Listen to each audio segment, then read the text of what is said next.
dia, meus irmãos. Estamos iniciando aqui a nossa escola dominical da Igreja Presbiteriana Bom Pastor. E hoje nós estamos iniciando a nova revista da escola dominical, que é esta revista Nossa Fé, da nossa editora Cultura Cristã, que tem por tema Desigrejado, nem pensar. Jesus sim, igreja também. Porque, irmãos, essa revista, nesse momento, ela é importante. Primeiro, porque nós estamos aí acabando de sair de uma pandemia, né? Então, é uma nova igreja, é a mesma igreja de Cristo, mas hoje pensando de forma diferente. Então, hoje, por exemplo, nós temos a tecnologia a nosso favor para chegarmos àqueles que não estão ainda podendo vir à igreja, porque fazem parte do grupo de risco, enfim. E outras questões, né, que envolvem... deixa eu ajeitar, esqueci de colocar aqui, irmãos. Outras questões aí que envolvem a pós-pandemia. E esse tema é muito importante, porque há nos nossos tempos um grupo religioso crescente, conhecido como desigrejados. Quem são esses desigrejados? Né? O Hidauro Campos, que escreveu esse livro Desigrejados, que eu estudei no seminário, ele nos fala que os desigrejados são um grupo de cristãos ou pseudo-cristãos que têm crescido. Por exemplo, eles são chamados de desigrejados e defendem o niilismo eclesiástico, baseado na decepção da instituição e também em argumentos teológicos históricos. O que falando aqui o que Tiago aqui disse, traduzindo para os irmãos, numa linguagem para a criança entender. Os desigrejados são aqueles que em algum momento da sua vida eles fizeram parte das igrejas, de uma igreja evangélica, enfim, né, diziam-se cristãos, mas pelo fato de ou se decepcionarem com uma liderança, ou se decepcionarem com a instituição, ou serem pessoas anti-institucionais, ou mesmo se apoiarem em falsas doutrinas, no entendimento equivocado das Escrituras. Então, eles acreditam, por exemplo, que o modus operandi da igreja está errado, né? Por exemplo, há muitos que não se submetem a uma liderança, não gostam de ter liderança. Então, eles acreditam que o modus operandi, como a igreja, eles trabalham a questão da liderança na igreja, então eles não são a favor e por isso ficam insatisfeitos e saem da igreja. Ou, por exemplo, a questão do dízimo. Algumas pessoas têm dificuldade com essa questão financeira, são muito apegados à questão, né, de dar uma oferta, o dízimo, enfim. Então, eles acabam que cedendo a falsos ensinos, aonde dizem que esse modus operandi da igreja é errado e, portanto, insatisfeitos eles saem. Agora, eu gostaria de trazer uma estatística. Por exemplo, em 2010, o IBGE, né, nas suas estatísticas, na sua pesquisa, o IBGE registrou que 4 milhões de brasileiros se declararam aos agentes censitários como evangélicos sem vínculos institucionais. Então, para você ver, em 2010, havia 4 milhões de desigrejados. Imagine, irmãos, 2020. Eu acredito que esse número dobrou. Então, é uma preocupação muito grande, né? E como o tema da revista diz, Jesus sim, igreja também. Você não pode dizer que ama ao noivo, né, a Cristo, e não ama a sua noiva, a igreja. Então é necessário que nós tenhamos a consciência, e por isso hoje a nossa aula será falando sobre a importância da igreja. Mas eu gostaria de fazer a seguinte pergunta aos irmãos. Para vocês, o que é a igreja? Vamos lá, eu quero ouvir dos irmãos. Eu vou até escrever aqui. Você falou Ó, o que é igreja? Hã? Comunhão. Casa de Deus. Quem mais? Outra pessoa aí. O corpo de Cristo, certo? O corpo. A noiva de Cristo.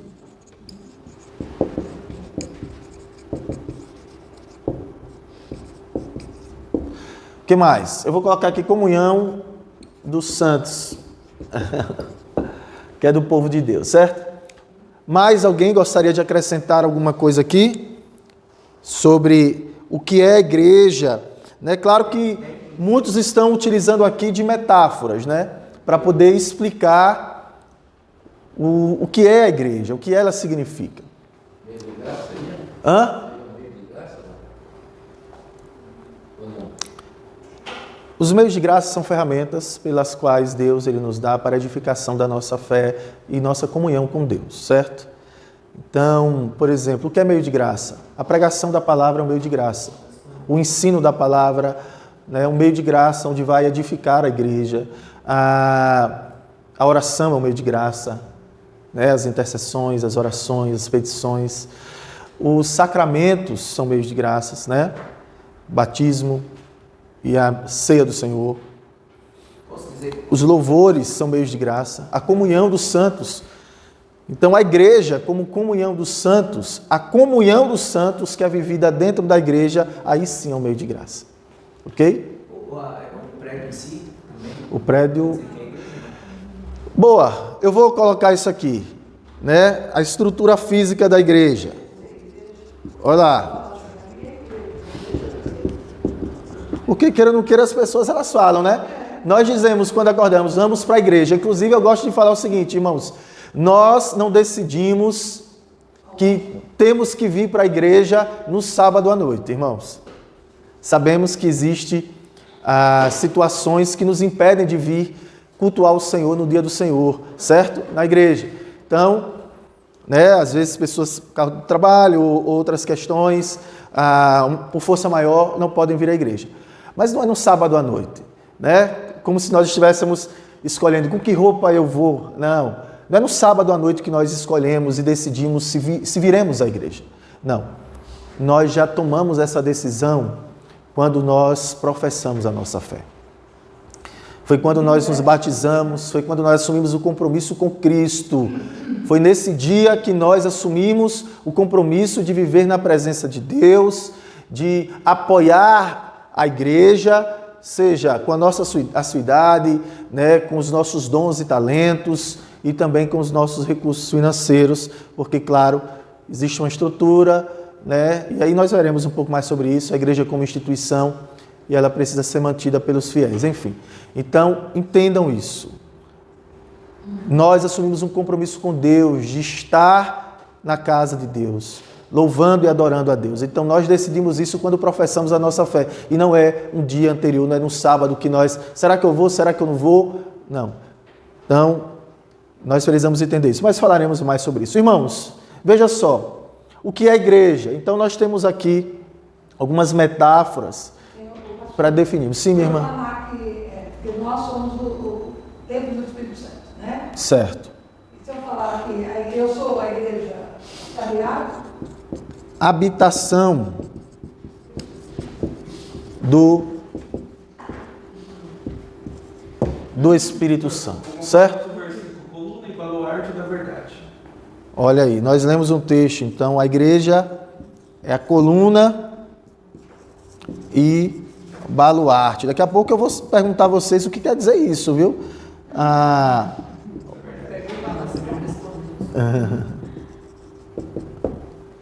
Sim, irmãos, todas essas coisas, elas representam a igreja. São figuras, são metáforas, aonde nós... Mas, na prática, o que isso quer dizer? É o que nós veremos. E nós veremos muito mais ainda. Qual a origem da igreja e qual a sua importância. Já tiraram foto, então vou apagar. Você que nem aquele professor. Tiraram foto, se não deu tempo de copiar, eu vou apagar, certo?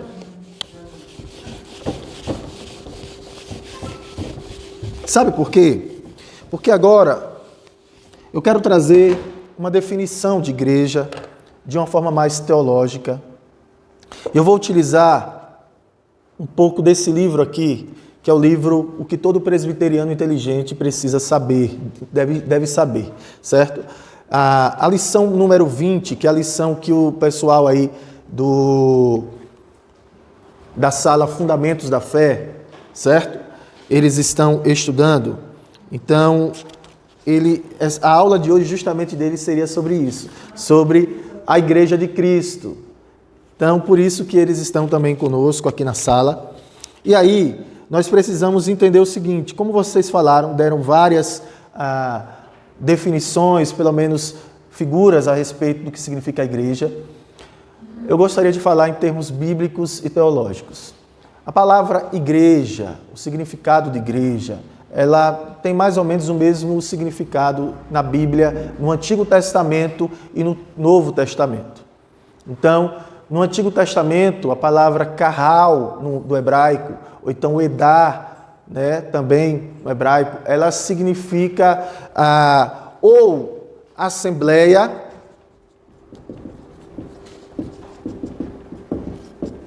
né, que é uma reunião de pessoas, certo? Ou um ajuntamento, certo? A palavra carral, ela tem um significado mais de chamar. Chamados para fora também. Há uma ideia de que igreja, ela tanto é reunião, convocação, assembleia, ou seja, ajuntamento de pessoas, certo? Ajuntamento. Como também, como a irmã falou, em termos missiológicos, ou seja, quando nós falarmos sobre a missão da igreja, que a igreja são aqueles que são chamados para fora, certo? Nós somos chamados para fora. Então, é bom entender isso, que igreja, ela não é as quatro paredes e essa estrutura física, nós chamamos isso também de igreja, mas a igreja é o ajuntamento do povo de Deus. A igreja, por exemplo, no Novo Testamento, que a palavra eclésia ou eclesia no grego significa justamente também isso, ajuntamento.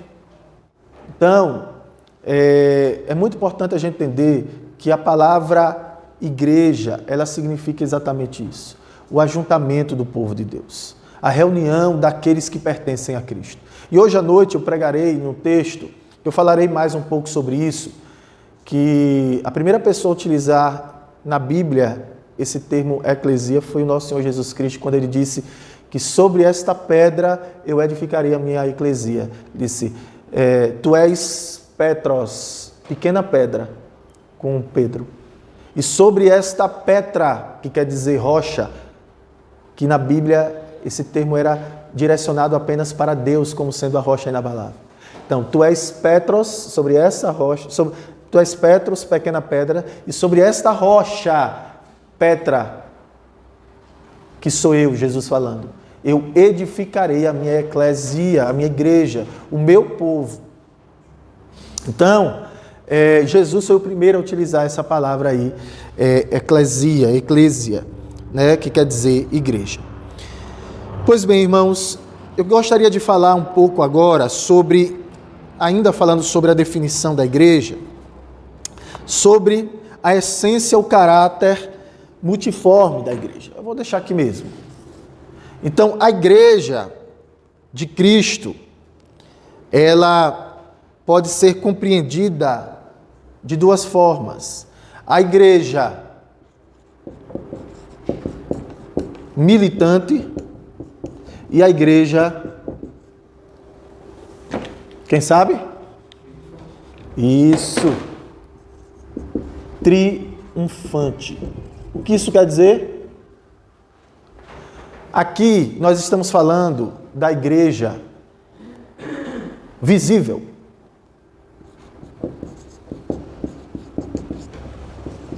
E aqui nós estamos falando da igreja invisível. A igreja visível somos nós. E é preciso entender que dentro da igreja visível tem joio e tem trigo. Infelizmente. Nem todos que estão no nosso meio, nem todos que fazem parte da igreja visível, eles fazem verdadeiramente parte dessa igreja invisível. Porque a igreja visível são as pessoas, são aqueles que vêm à igreja, são aqueles que também é uma igreja militante. A igreja militante é a igreja que está no mundo. Ela não é do mundo, ela está no mundo, mas não é do mundo.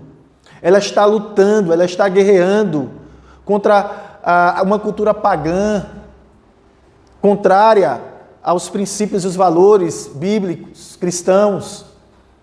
É uma igreja que deve ser engajada, para poder fazer a diferença lá fora, por isso que são chamados para fora.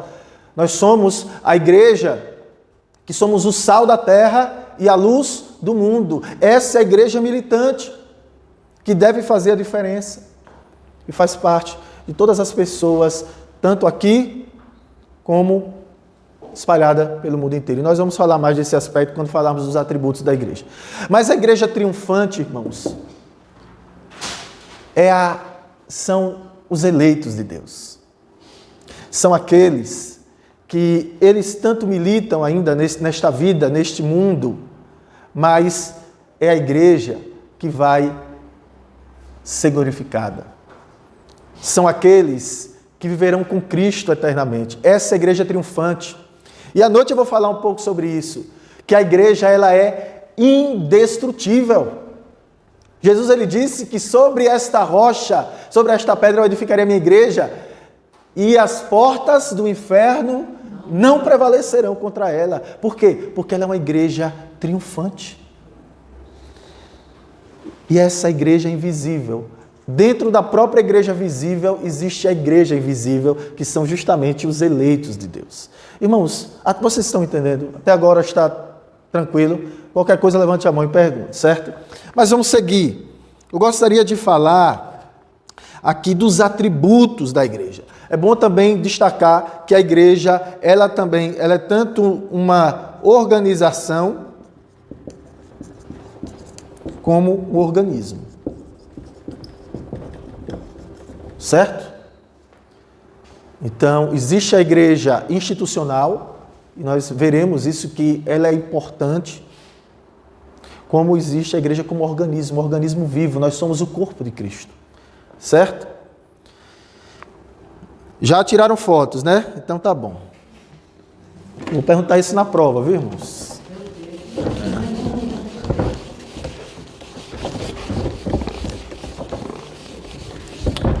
Irmãos, falando sobre os atributos agora.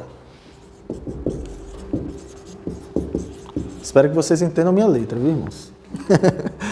Vamos falar de atributos da igreja. O que é atributos, né? Vamos entender. A igreja tem os seus atributos, isto é, as suas qualidades que a distinguem de outras instituições. Então, quais são as qualidades da igreja que faz com que a igreja seja uma instituição diferente, né? Eu falei isso aqui naquele dia que nós estávamos ali atrás, né? Nós podemos utilizar aqui 4 qualidades da igreja. A primeira delas, a igreja ela é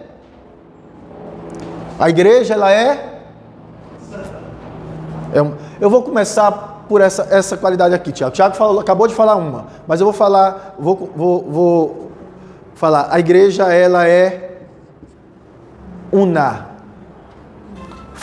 Aqui está falando sobre a unidade da igreja. Por mais que existam várias denominações, igreja presbiteriana, igreja batista, igreja Assembleia de Deus, certo? Mas a igreja em si, ela é uma só. Que é o corpo de Cristo, que ela é feita de muitos membros, mas é apenas um corpo, uma só igreja, está lá em Éfeso, certo? Em Efésios, capítulo 4. Eu não estou nem assim tratando de alguns textos, mas eu gostaria que alguém abrisse esse aí, Efésios 4, de 4 a 6, por favor. Pastor, isso aí seria a mesma coisa que dizer que seria a igreja triunfante? Está dentro do atributo, mas como ela é una? A igreja triunfante, ela é una, né? A igreja, ela não se divide, o corpo de Cristo não se divide, certo? Mas leia aí, vamos ler, por favor, irmã Lucimeire. Irmã Meire, Efésios 4, de 4 a 6, com a voz de arauto, por favor. Há somente um corpo e um espírito, como também fosse chamado numa só esperança da vossa vocação. Há um só Deus, um só Senhor, uma só fé, um só batismo, um só Deus e Pai de todos, o qual é sobre todos, age por meio de todos e está em todos. E a graça foi concedida a cada um de nós, segundo a proporção do dom de Cristo. Então veja, agora a gente pergunta diante desse texto que é tão claro, dizendo que só há uma igreja, um só corpo, uma só fé, um só batismo, um só espírito, um só Senhor. Por que existem tantas igrejas, meu pastor? Né? Por que a igreja está tão dividida? Inclusive, é uma dos questionamentos, né, da igreja romana. Ela sempre faz essa acusação que a reforma protestante ela trouxe um cisma na igreja e, ao mesmo tempo, a igreja ela se dilacerou, ela se dividiu. Irmãos, quando a gente vai falar depois a gente vai falar sobre o que é a igreja verdadeira, é importante nós compreendermos uma coisa, que nós precisamos estar unidos em amor, mas nunca em detrimento da verdade. A igreja ela é una quando ela está firmada na doutrina, principalmente nas doutrinas principais das Escrituras. Quando uma igreja ela se afasta desses principais ensinamentos, desses fundamentos, né? Então essa igreja ela deixa de ser igreja. Então, por mais que a igreja protestante ela tenha várias denominações, mas aquelas que estão alicerçadas nos mesmos princípios bíblicos, na verdade da palavra de Deus, mesmo tendo nomes diferentes, mas essa igreja ela é uma. Ela está espalhada por toda a face da terra e nós falaremos que é a segunda, A segunda, na verdade, eu vou falar o que o Tiago falou. A igreja, ela é santidade, quer dizer separação, certo? Separada do pecado, separada do mundo, certo? A santidade da igreja significa que todos os seus membros foram separados para Jesus Cristo. A outra é essa santa aqui está muito tranquila. Cristo, ele santifica a sua igreja por meio da sua obra, do seu sacrifício substitutivo, por causa dos seus méritos, da sua justiça, certo? O poder e a virtude que emana da cruz de Cristo, da sua morte, da sua ressurreição, né? Então, ela acaba aqui, por meio do Santo Espírito, santificando a igreja. Tanto é um processo, certo, que Jesus ele fez em nosso favor, como também é uma responsabilidade de cada cristão, porque a santidade é algo contínuo, é um progresso que toda a nossa vida nós estaremos desenvolvendo. Mas a outra é essa daqui, irmão, olha, catolicidade. Então, quando alguém dizer, você faz parte da igreja católica, aí você diz sim. Só não romana, certo? Nós não fazemos parte da igreja católica romana. Nós somos igreja porque a palavra catolicismo, catolicidade, quer dizer universalidade. Só que a gente está numa situação difícil, né? Porque você é igreja católica, nós somos igreja católica. Aí o pessoal pensa que você é da igreja romana.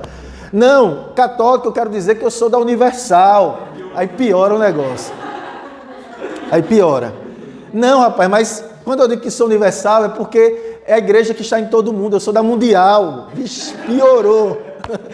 Piorou, irmãos. Então a gente está numa situação difícil. Mas a igreja, ela é católica porque ela é feita de todos os cristãos que está em todo mundo, de forma universal. Então tem crente aqui, nesse exato momento tem crente aqui, não vou dizer que está no Japão, a não ser que esteja alguém lá na vigília, né? Aí está lá no mesmo tempo que nós aqui adorando a Deus. Mas tem gente em todo lugar, em todas as cidades do Brasil nesse momento adorando a Deus, cultuando a Deus, aprendendo da palavra de Deus. E por todo mundo existe a igreja de Cristo, essa igreja que é una, essa igreja que é santa, essa igreja que é universal do reino de Deus. Eu sou a universal, eu sou a bom pastor, irmãos. Então a quarta seria apostólica já? A quarta, isso aí, minha irmã Juliana, tá cheia de teologia. Apostólica. Por que apostólica então, Juliana? Hã? Apostólica, irmãos, porque, pelo menos por dois motivos. Porque ela foi fundada pelos apóstolos e ela está fundamentada na doutrina dos apóstolos. Por que doutrina dos apóstolos? Porque o Novo Testamento ele foi escrito justamente pelos apóstolos, né? Pelos evangelistas e aqueles a quem o Espírito Santo inspirou para que pudesse escrever as Escrituras. Então, esses 4 atributos são qualidades da igreja de nosso Senhor Jesus Cristo. Copiou aí? Então vamos seguindo, porque tem muita coisa ainda para aprender. Irmãos, eu poderia ficar só em um atributo desse aqui, a gente ficaria a manhã toda falando sobre ele. Mas aqui eu só estou fazendo uma introdução, certo? Então vamos seguir. Falando dos atributos, agora eu quero falar sobre as marcas de uma igreja verdadeira. Essa é muito fácil, certo? Nós que somos presbiterianos, calvinistas, reformados, né? Puritanos, meu irmão ali do canal ali, puritanos reformados estão ali. Mas, irmãos, essa é fácil. Quais são as marcas de uma igreja verdadeira? 3. A primeira, vamos lá.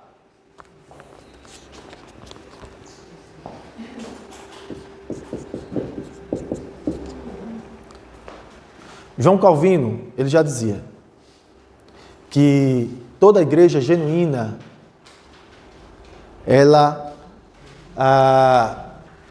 expressa, ou seja, ela tem esses pontos, que é a fiel exposição da Escritura. Pronto. Eu ia botar a palavra de Deus, mas eu vou botar das Escrituras, que é a mesma coisa. Irmãos, uma igreja verdadeira, ela valoriza a palavra de Deus. Como nós já falamos, ela é apostólica, ela está fundamentada na doutrina dos apóstolos. Nós devemos perseverar na doutrina dos apóstolos, certo? Então, as Escrituras, elas são tanto... Quantos livros tem o Antigo Testamento, irmãos? 39. Ah, irmãos. E quanto no Novo? 7. Acho que a gente vai lá para começar. Por que é importante dizer isso? Porque há igrejas aí que colocam, ainda acrescentam um negócio aí que a gente chama de apócrifo, que não tem valor de autoridade, inspiração do Espírito Santo. Como chama? Apócrifos são livros que eles não têm autoridade, né, da inspiração do Espírito Santo, mas são livros que podem servir apenas como históricos. Você pode até lê-lo como uma fonte histórica, mas ela não é escritura sagrada. Nós não podemos Isso. Nós não podemos, irmãos, fundamentar doutrina em cima desses livros. Apenas dos 39 do Antigo Testamento e 27 do Novo Testamento, certo? Então, a fiel exposição das Escrituras. Tem pessoas que até pregam as Escrituras, mas não tem nenhum comprometimento com ela. Uma das coisas que os pastores presbiterianos aprendem no seminário é fazer exegese. O que é exegese? É você tirar do texto aquilo que o texto diz. Porque há um problema muito grande para alguns pastores que não tem comprometimento com a palavra, é trazer para a Escritura aquilo que ele acha e que ele bem entende. É o exegese, que é uma coisa totalmente oposta. Então, meus irmãos, a fiel exposição das Escrituras. Por isso que a Igreja Presbiteriana, ela preza tanto pela formação dos seus pastores, certo? Porque nós prezamos, acima de tudo, pela somente a Escritura. Não a tradição humana, não as filosofias vãs, mas somente a palavra de Deus, somente a Escritura é a nossa regra de fé e prática. Vamos agora para a segunda marca de uma igreja verdadeira.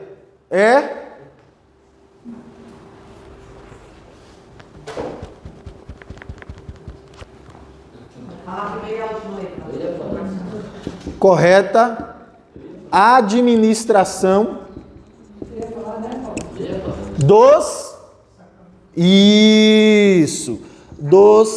sacramentos, meus irmãos. E quais são esses sacramentos? Não vai dizer que o casamento é não, viu, irmão? Porque eu vou lhe chamar de católico romano.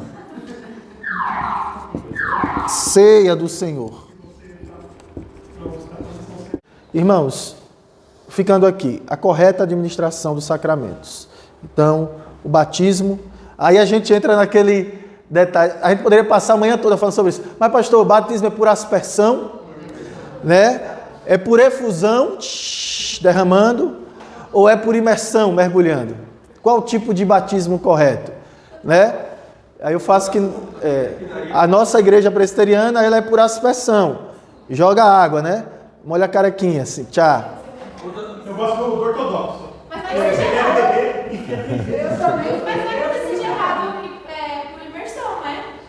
Então, há um estudo, eu não vou entrar nesse mérito porque é polêmico, mas há um estudo... Se tivesse um rio aqui, já não jogaria. Então, por exemplo, nós da igreja presbiteriana, nós não temos problema, por exemplo, se chegar um irmão aqui que vem da Igreja Batista, Assembleia de Deus, e ele tenha sido batizado por imersão.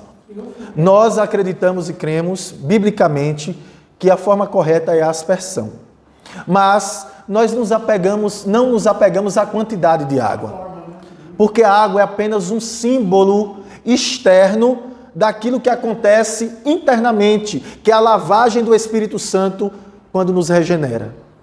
Então, oi. Eu conheci a Igreja Batista e lá eles criam profissão de fé, Isso, justamente. Existe, né, as igrejas que elas adotam o imersionismo, né, a imersão como forma de batismo. Eles não aceitam o batismo que nós, da igreja presbiteriana, até nos chamam de meio católicos romanos, porque são os católicos romanos, mas católico romano não é nem por aspersão, é por efusão. Até o outro debate também, o batismo infantil.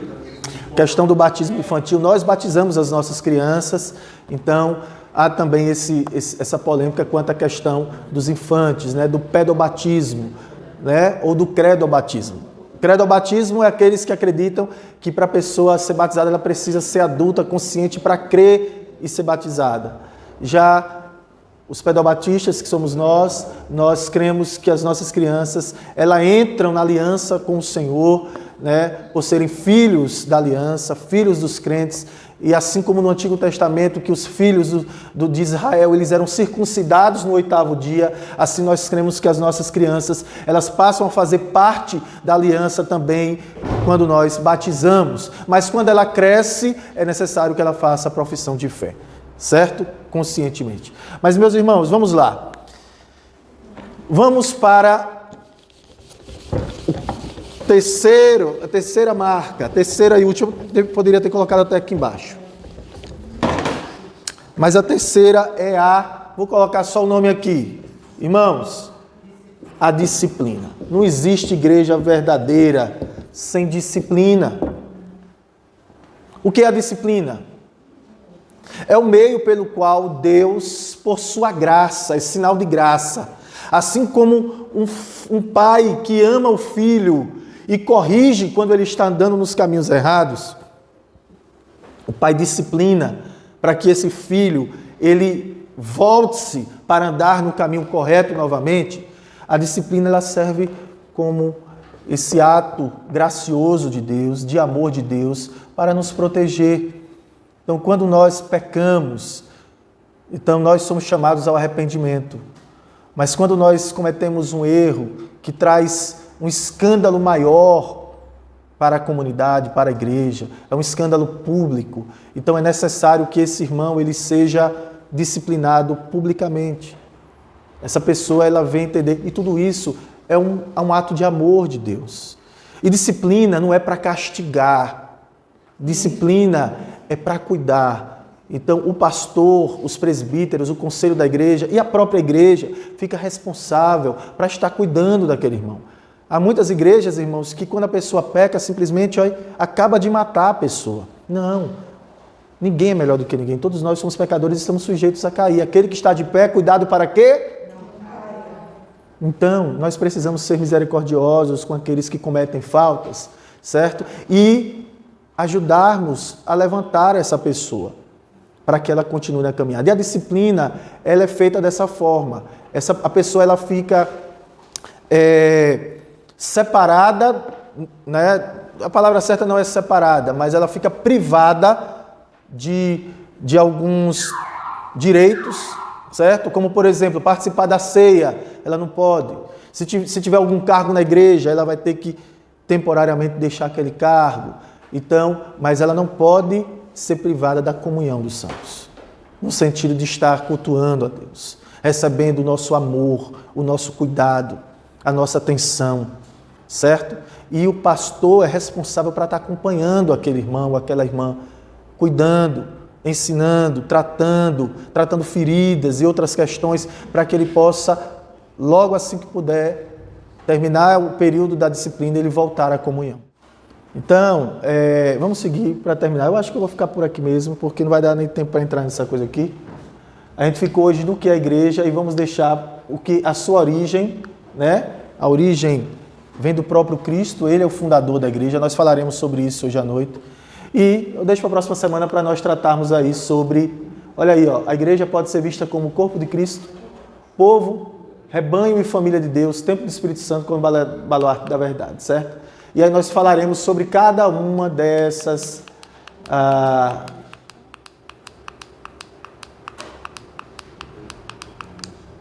pouca coisa. Deixar para a próxima semana, certo? Aí nós entraremos aí no Desigrejados.